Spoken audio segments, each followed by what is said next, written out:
on the show with us, Frank Garrison, Survivor Frank, and he's here at the Apenowich Cancer Kickball Tournament, and he's signing autographs. So if you'd like to stop by and say hello, I want to thank you greatly. I got a lot of respect for you. Me and my girlfriend are huge fans of the Survivor series. We've watched the new ones. We've gone back and watched the old ones. You gave me a signed autograph that is pretty cool. I'm going to put that up in my office. We appreciate that. If people want to swing by, talk to you about Survivor, the experience, maybe people are interested. I know a lot of people who try out. What do you have to do? You filled out the form online. Do you have to make a video? You got to make a 3-minute video, and then you got to send it in. Now, back then, I think there were 70,000 possible people for 16 positions. I have no idea. It's got to be 150,000 now. It's crazy. I would think so. What did you do? I mean, you knew there was a lot of people. What did you do in that 3-minute video for you to stick out? I work for Verizon Telephone Company, up in telephone poles. So I grabbed a buddy of mine with a bucket truck, grabbed this big stuffed lion of my daughter's, put my hooks on, climbed up the pole, and I told him, throw this lion on me. He started playing his African drum music. So he gets up there and he throws the lion to that time. I mean, the lion hits me, and I grab my screwdriver and I kill it, throw it to the ground. I look right in the camera. I said, hi, my name's Frank Garrison, and here in the southern tier of New York, every day is a Survivor challenge. Whether it's lions, rattlesnakes, or an irate customer. You're putting together an adventure and you need me. I think it lasted like 1 minute and 21 seconds. My buddy goes, well, that was great practice run. I said, no, send it in. They loved it. They loved it. Loved it. Took it right off there. So I tell anybody, you know, if you're going to go for it, just be yourself. Don't get a high production in, you know. I mean, I went because of effort. That was the only reason. So when I tell these kids out there, I said, I had that dream when I was 5 years old. I never let go of it. It took 40 years. So I told them, you only got to answer that person looking in the mirror in the bathroom in the morning. Hang on to that dream. The opportunity will come and grab it. Life is short. Now that's why we're out there. So that is the part that I'm going to say. You never know. So everybody, enjoy it too. That is for sure. That's it. That's a great story. Did you have to then go through an interview process? Oh my God! I had to go to Pittsburgh, Pennsylvania, some TV station to be grilled by 6 people for 20 minutes and said thank you, goodbye. Then they fly me out to California. They lock me up in a hotel room for 9 days. You can only eat 3 meals a day. You got to meet these shrinks. You got to meet these doctors. You got to take these tests. What it is, they weed right through to make sure that someone's not going to lose it. Lose that, you know? sure. I never saw a shrink before in my life. This guy's like 6-7 figures. He's got 3 assistants on each side.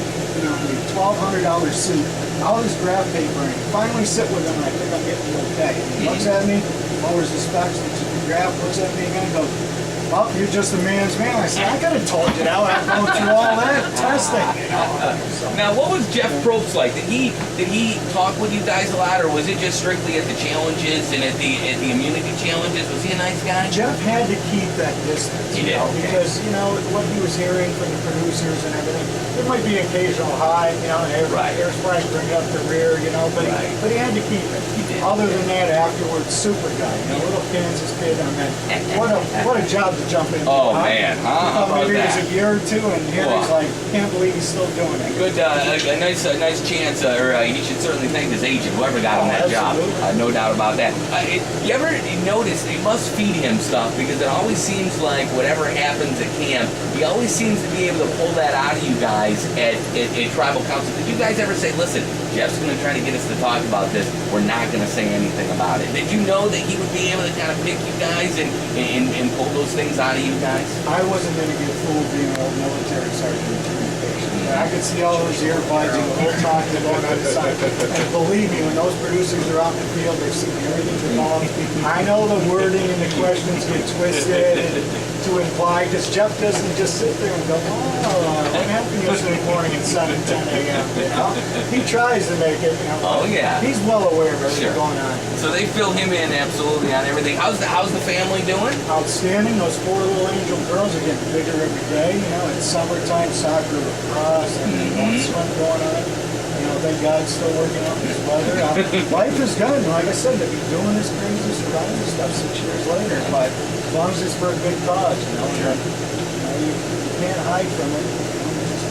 It's been wonderful. Hey, you've embraced it. You didn't come home and when people recognized you and in the fame that comes with it, you've actually kind of enjoyed it then. Oh, absolutely. It was fun. You know, I wasn't prepared for the 15 minutes. I thought I was coming home and going back to work. And then all of a sudden when it hits the media, you know, oh my God.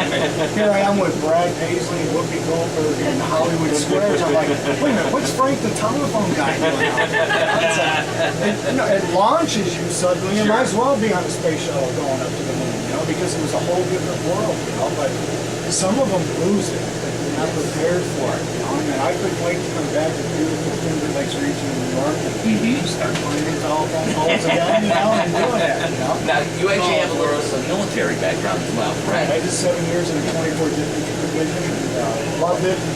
I pray every day for our boys and girls that are over there, and absolutely causes come up, and I'm right there being the military. So I mean, not like, but you're behind over there. Do you think what we're doing over there at this point is a good thing? Do you foresee an ending anytime soon, or is this something that they could really go on for years? I think it will come. And as far as the issue where I stand on there are more educated leaders up above that handle the big scenario. But in the meantime, where our boys and girls are over there, I have to stand 100% behind them right along for their safety and what they commit themselves to.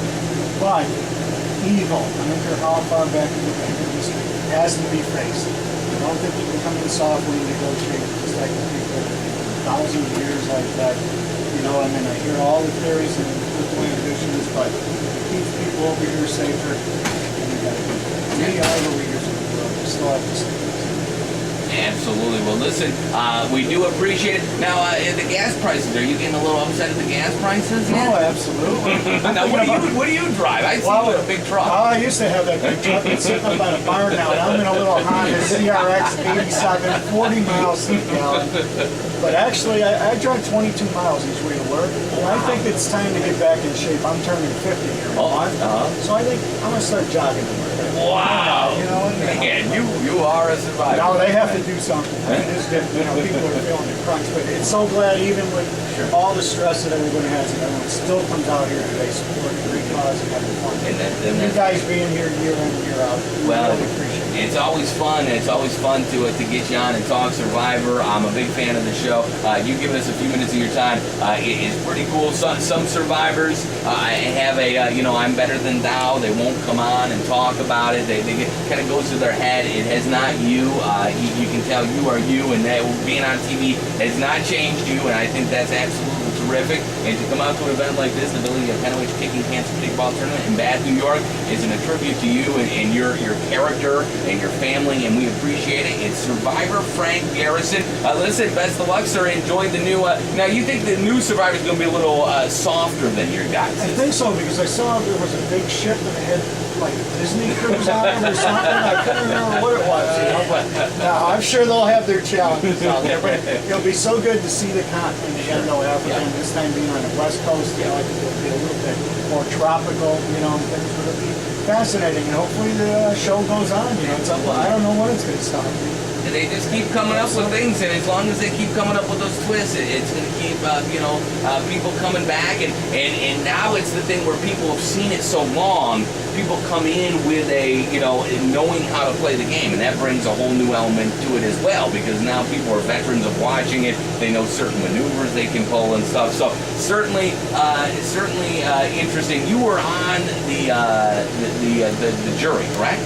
Correct. You were. What made your final decision? Was it what they said in the final, the final show where they do their speech and everything and answer the questions? Did you know before that? What was the deciding factor that you voted for? I'm assuming Ethan. I've always been supporting the underdog no matter what.